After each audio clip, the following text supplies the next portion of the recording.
Syedaralun Tumiran 48 tahun warga Purwodadi Kejuruan Muda Aceh Tamiang ditemukan meninggal di tepi alur sungai Kampung Sungai Liput pada Senin 19 Mei 2025. Korban ditemukan terbaring di tepi sungai dengan kondisi pakaian masih utuh. Jasad korban dipenuhi lumpur namun wajah masih bisa dikenali dengan sangat jelas. Seorang warga yang mengaku sebagai kerabat korban mengatakan Tumiran dinyatakan hilang sejak 2 hari yang lalu. Pihak keluarga menduga penyebab raibnya korban dari rumah akibat epilepsi yang dideritanya.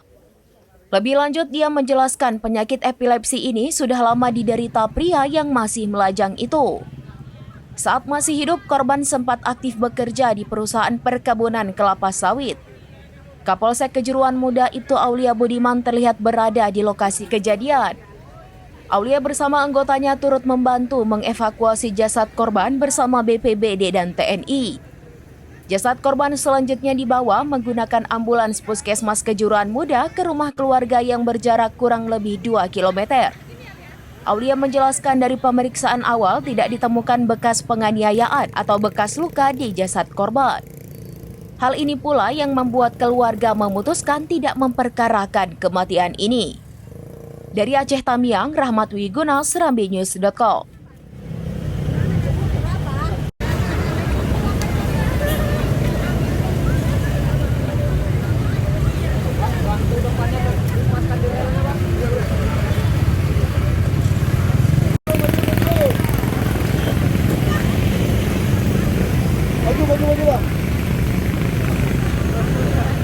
Download Tribun X sekarang, menghadirkan lokal menjadi Indonesia.